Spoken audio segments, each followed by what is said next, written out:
Good morning विद्यार्थी मित्रों। आज हमारा ये 10वां लेक्चर है और वही निबंध जो है कंटिन्यू कल मैं आपको लिखवा रही थी। कोरोना वायरस एक महामारी, लास्ट 2 पैराग्राफ बचे थे उसमें, वो मैं आज आपको लिखवाती हूँ। नया पैराग्राफ है कोरोना वायरस से बचाव। तो कि कोरोना वायरस से किस तरह से बचा जा सकता है, वहाँ से लिखना है कोरोना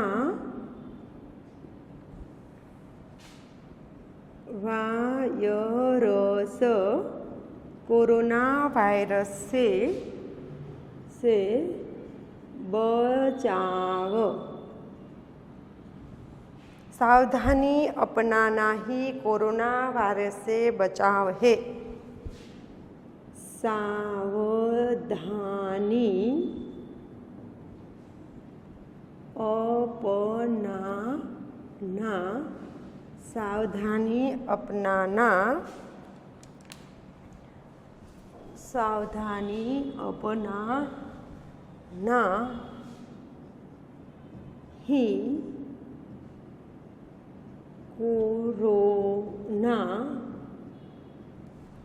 कोरोना वायरस से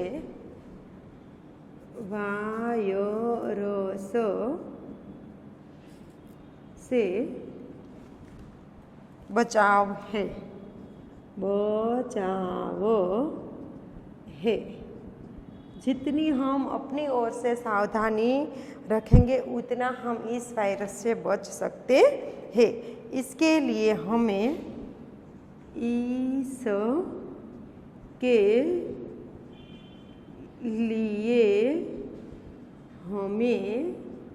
इसके लिए हमें समय समय पर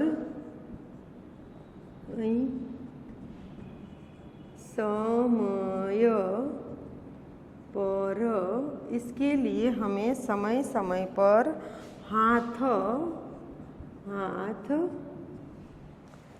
साबुन से धोने चाहिए। हाथ साबुन से धोने चाहिए, साबुन से धोने चाहिए। हैंड सैनिटाइजर, हैंड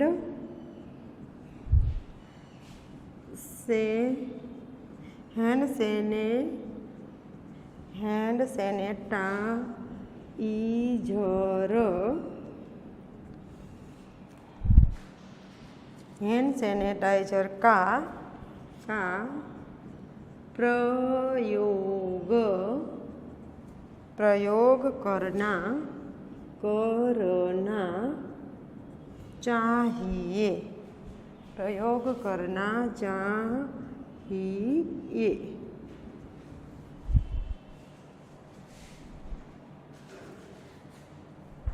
काढ़ा पीना चाहिए, काढ़ा पीना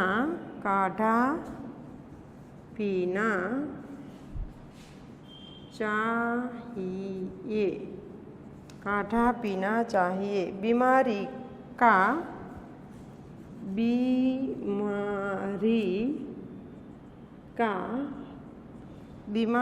का थोड़ा सा भी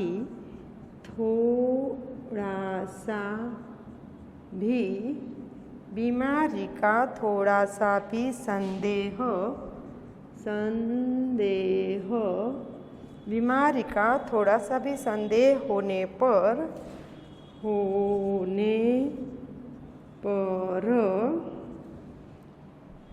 तुरंत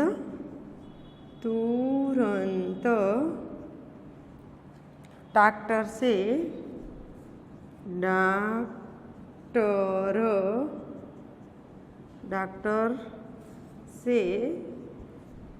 सलाह लेनी चाहिए, लेनी चाहिए।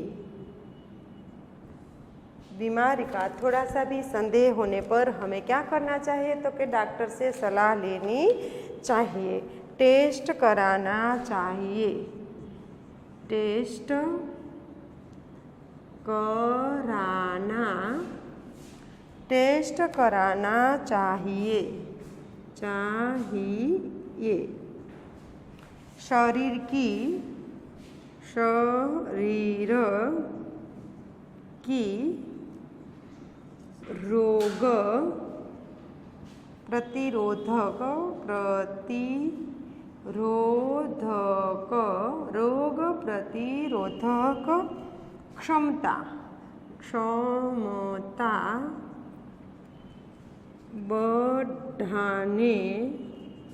बढ़ाने वाले खाद्य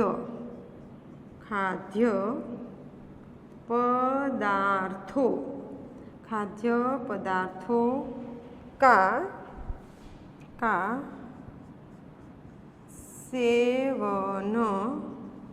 सेवन करना चाहिए। क्या कहा गया है कि हमारी जो रोग प्रतिरोधक शक्ति है उसको बढ़ाने के लिए हमें अच्छे हेल्दी खुराक यानी कि खाद्य पदार्थ का सेवन करना चाहिए। नहीं कि बाहर के जो पैकेट फूड है जिसको हम जंक फूड कहते हैं वो हमें खाना नहीं चाहिए। जो जीवंत फूड है जिसमें अंकुरित होने वाले फूड है, मग, मठ, चना, ये सब अंकुरित होने वाले जिसमें ताकत है, जो फूड अंकुरित होते हैं वही ताकत वाले होते हैं। बिस्किट को हम बोएंगे तो उसमें से पौधा नहीं निकलेगा, तो वो उसमें हमारी ताकत बढ़ाने की कोई क्षमता नहीं है। तो जो फूड ताकत बढ़ाने की क्षमता रखता है वो अंकुरित वाला फूड होता है, वो जिसमें रस होता है। तो ऐसा खाद्य पदार्थ लेना चाहिए जिसकी वजह से हमारी रोग प्रतिरोधक शक्ति जो है वो ज़्यादा बढ़े। लास्ट जो है उपसंहार, लास्ट पैराग्राफ से उपसंहार। कोविड-19 ने हर क्षेत्र को, कोविड-19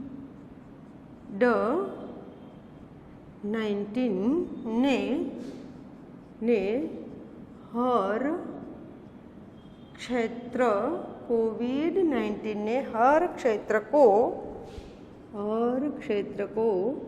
प्रभावित, हर क्षेत्र को प्रभावित किया है, हर क्षेत्र को प्रभावित किया है। इस वायरस के कारण, इस वायरस के कारण, इस वायरस के कारण विद्यार्थियों को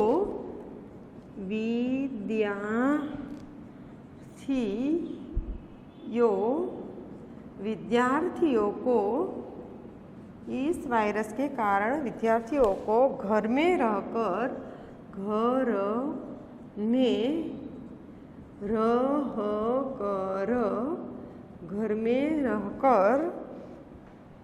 पढ़ाई करनी पड़ रही है, पढ़ाई करनी पड़ रही है। इस वायरस के कारण आज परिस्थिति ऐसी आ गई है कि हर एक स्कूल में हर एक विद्यार्थी को घर में रहकर पढ़ाई करनी पड़ रही है। हालांकि सवाल ये है कि बच्चे को जितना स्कूल में पढ़ना अच्छा लगता है इतना उसको वीडियो लेक्चर में अच्छा नहीं लगता है। फिर भी इस वायरस के कारण बच्चे मजबूर हो गए हैं और उसको घर में रहकर ही पढ़ाई करनी पड़ रही है। शिक्षा क्षेत्र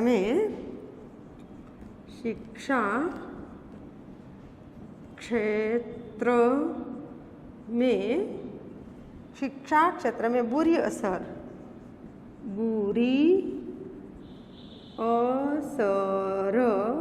शिक्षण के क्षेत्र में बुरी असर हुई है, बुरी असर हुई है। जब तक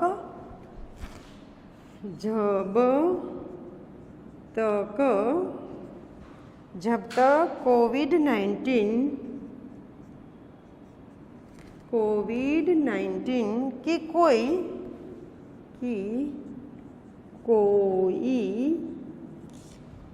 वैक्सीन नहीं आ जाती, कोई वैक्सीन, हालांकि आज तो वैक्सीन आ गई है पर पूरे देश में वो वैक्सीन नहीं लगी, अभी नहीं लग पाई है।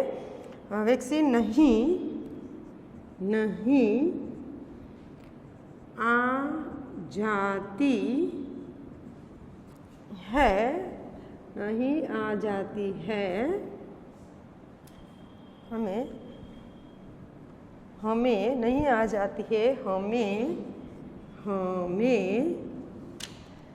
सावधानी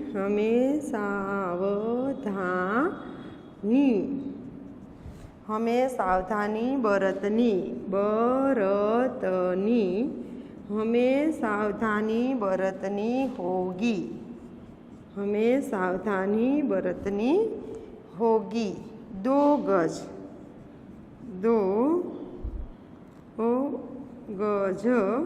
એટલે 2 हाथ की दूरी, 2 गज की दूरी रखनी होगी,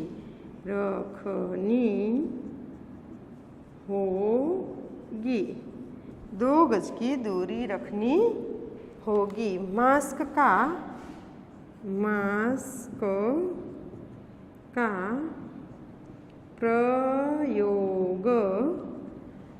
का प्रयोग जारी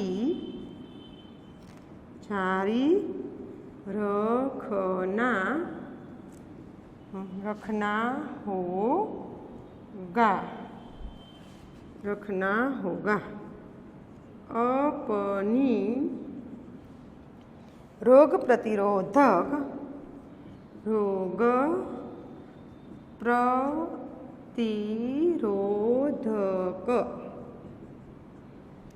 क्षमता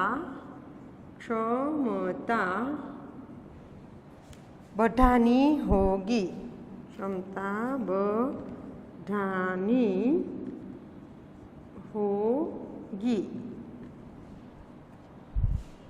इस संकट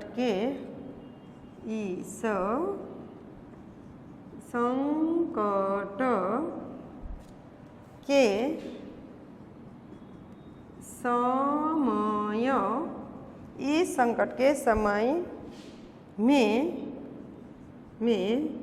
हमें डॉक्टर,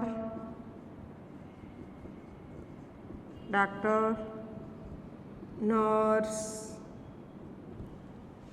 पुलिस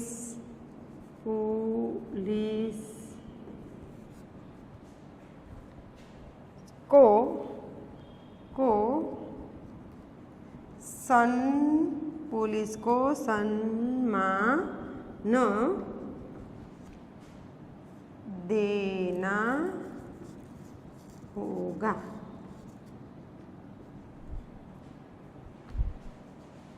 जो हमारे लिए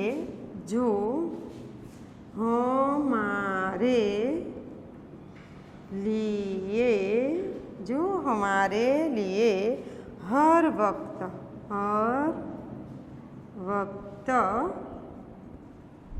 खड़े हैं, जो हमारे लिए हर वक्त खड़े हैं। तो यहाँ जो ये निबंध है वो पूरा होता है और एक लास्ट पंक्ति है वो मैं आपको लिखा देती हूँ, उसके बाद में आपको तो एक विचार विस्तार जो है वो लिखवाऊंगी। यहाँ लास्ट पंक्ति है, ऐसा समय जरूर आएगा कोरोना हमसे हार जाएगा। यानी कि हमें पॉजिटिव विचारना चाहिए कि ये वायरस पृथ्वी पर कायम रहने वाला नहीं है। एक समय ऐसा भी आएगा, हम ऐसे कर्म करेंगे, हम ऐसा काम करेंगे कि हम हमारी मेहनत से इस वायरस को हटा देंगे। तो ऐसा समय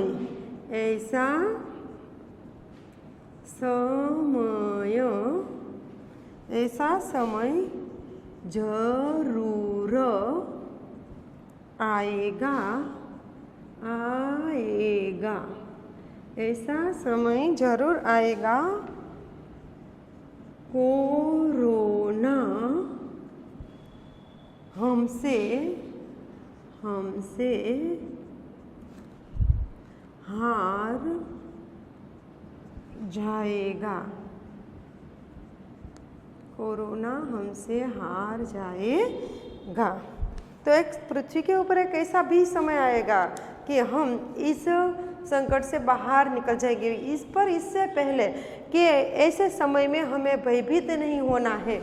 भयभीत होने से क्या होगा कि हम हमारी शारीरिक और मानसिक दोनों क्षमता जो है वो घुमा देंगे। तो भय के कारण हमारी जो शरीर जो है वो भय के कारण ज़्यादा रोगग्रस्त हो जाता है। तो हमें इस समय में सब लोगों को, हर एक बच्चों को मैं ये बता रही हूँ कि हमें भयभीत नहीं होना है। इस समय में हमें घर पे रहकर, आज जो पुस्तक दिन है, तो मैं एक बताना चाहती हूँ कि हमें ऐसे समय में अच्छे पुस्तकों का पठन करना चाहिए ताकि हमारी मानसिक क्षमता बढ़े, हमारे विचार ताकतवान बने। जब हमारे विचार ताकतवान बन जाएंगे तब हमारा शरीर भी ताकतवान बन जाएगा। जैसा हम सोचते हैं वैसे हम बन जाते हैं। तो शरीर को सिर्फ खुराक से ही ताकतवान नहीं बनाया जाता है, अच्छी सोच, अच्छे विचार भी हमें देना पड़ता है, तब जाकर हम सक्षम, सामाजिक तौर पर सक्षम बन सकते हैं। वरना हमें कोई भी देश, सिर्फ भारत नहीं, सिर्फ भारत के लोग नहीं, कोई भी देश, कोई भी लोग हमें हरा देंगे।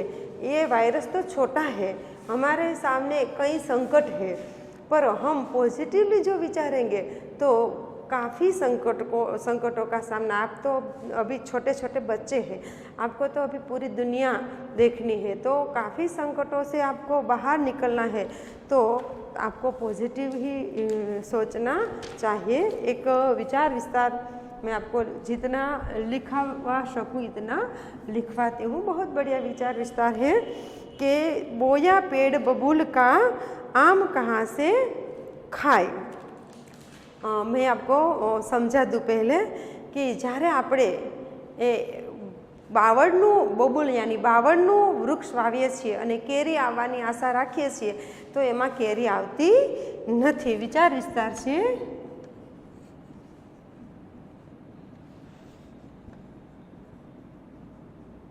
પહેલો વિસ્તાર છે એક કરીને, બોયા પેડ બબૂલ કા યાની કે વાવ્યું વૃક્ષ, बोया पेड़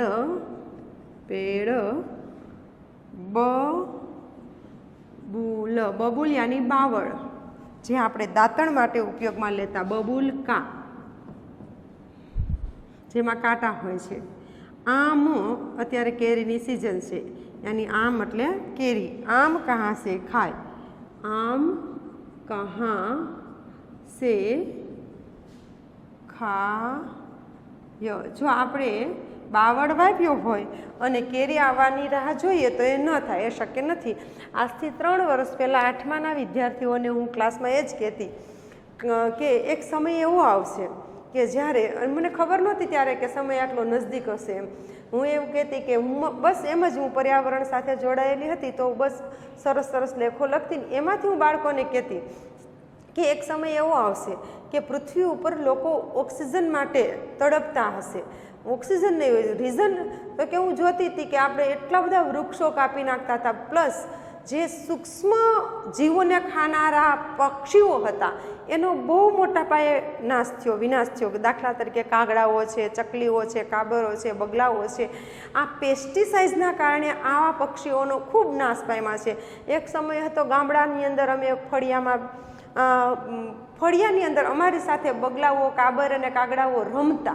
આમ ખુદ મેં જોયેલું, આજથી 30 વર્ષ પહેલાં મેં જોયેલું દ્રશ્ય છે કે અમે ઓસરીની કોરે, ગામડામાં લાંબી ઓસરી હતી, ત્યાં કોર હોય, કોરે બેઠા બેઠા જમતા હોઈએ, ખાતા હોઈએ અને સામે અમે કાબરને રોટલીના બટકા નાખતા હોઈએ, કાગડાને રોટલીના બટકા નાખતા હોઈએ, ચકલીને રોટલીની કણકી નાખતા હોઈએ અને ખાતા ખાતા નાના બાળકો રમત કરતાં કરતાં ખાતા હોય, પક્ષીઓ સાથે રમત કરતાં કરતાં ખાતા, આ દ્રશ્ય મેં ખુદે ફીલ કરેલા છે.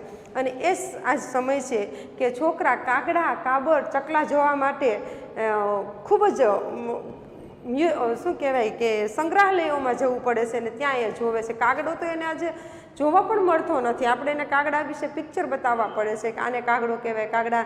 અને એ જ કાગડાઓ શ્રાદ્ધના દિવસોની અંદર ફળિયાની અંદર 20 થી 25 કાગડા મને ખુદને ખ્યાલ છે કે આવીને ક્રાઉ ક્રાઉ કરતા હોય અને એવું કહેતા કે કાગડો આવીને નેવે બોલે એટલે ઘરે મહેમાન આવશે. આજે એ દ્રશ્ય જોવા મળતું નથી. જે બધા જ પક્ષીઓ હતા જે સૂક્ષ્મ જીવો ખાનારા હતા, સૂક્ષ્મ વાયરસોને પોતે આપણા સુધી કોઈ રોગ પહોંચે પહેલાં એનો સામનો કરી લેતા હતા અને એનામાં એ શક્તિ હતી એને. પર એટલી બધી પેસ્ટિસાઇડ, જંતુનાશક દવાઓ છટાણી કે જેના કારણે કેટલા બધા સૂક્ષ્મ જીવો ખાનારા જે પક્ષીઓ હતા જેનો નાશ થયો.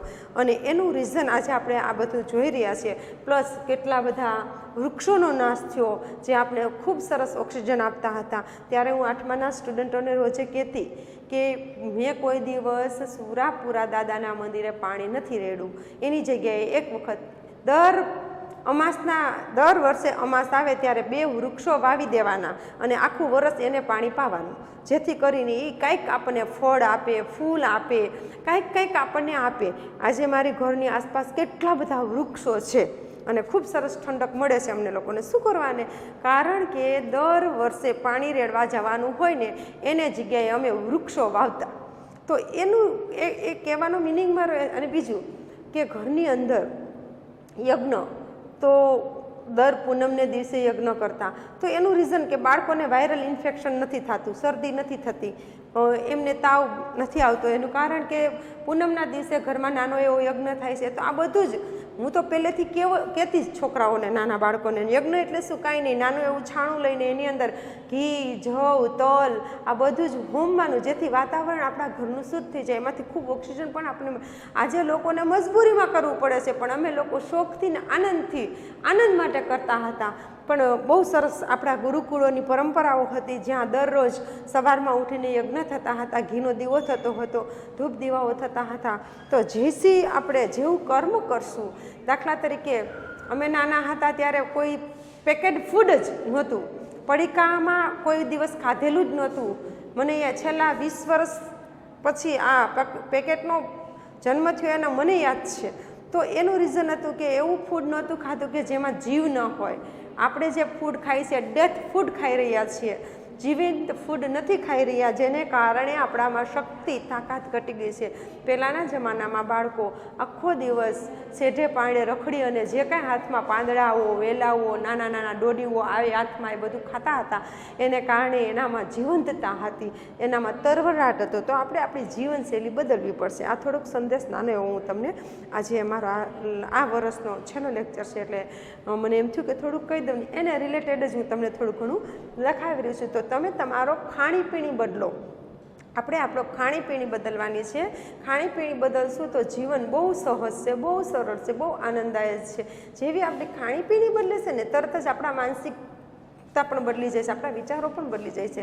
કહેવાય ને જેવું અન્ન એવું મન, બહુ સરસ કહેવત છે, જેવું અન્ન એવું મન. એટલે પ્લીઝ મમ્મી પપ્પાનું ન માનો તો કાંઈ નહીં, પણ એક વખત તમે તમારા ખાતર સરસ મજાનો હેલ્ધી ખોરાક ખાતા શીખી જાજો. દૂધ, હળદરવાળું દૂધ પીતા શીખી જાજો. આ બધું જ ખાવા પીવાથી આપણે આપણી જાતને ઇમ્યુનિટી આપી શકશું અને ખૂબ જ સારી રીતે, સુરક્ષિત રીતે આપણે આ સંકટનો સામનો કરી શકશું. લખો હવે વિચાર વિસ્તાર છે.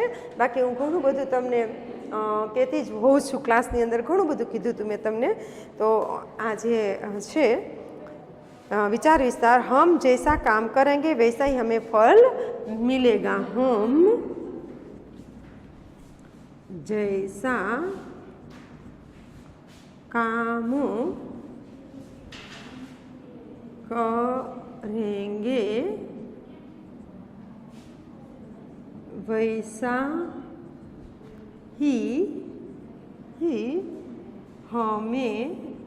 ही हमें फल मिलेगा. જો આપણી મનુષ્ય માટે પૃથ્વી નામનો એક જ ગ્રહ છે જ્યાં મનુષ્ય રહી શકે છે, તો એને બચાવવો હશે તો આપણે શું કરવું પડશે? તો કે એક જ વસ્તુ છે, આપણી પાસે વૃક્ષો વાવવા પડશે અને પેસ્ટિસાઇડ ઓછી કરવી પડશે, તો જ આપણે આપણી પૃથ્વીને બચાવી શકશું. તો જે આપણે કરશું એ જ આપણા માટે એક ફળ હશે અને એના દ્વારા આપણે જીવી શકશું. હમ જીસ ફલ કા બીજ બોએંગે,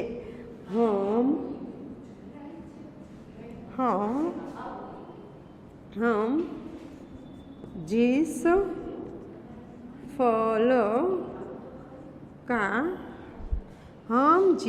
फल का बीज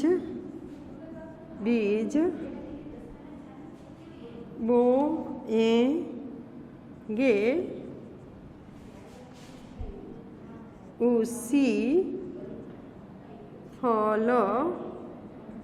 उसी फल के पेड़ उगेंगे. આપણે જેવું કર્મ કરશું એ જ આપણે ફળ ખાશું. और फिर हमें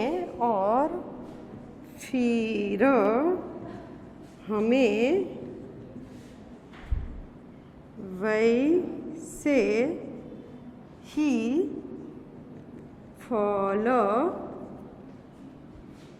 मिलेंगे, ऐसे फल मिलेंगे. बबूल का बीज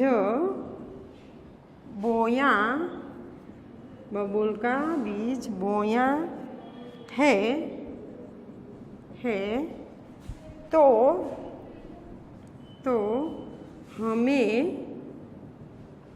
हमें आम के फल कैसे मिलेंगे? आम के फल कैसे मिलेंगे?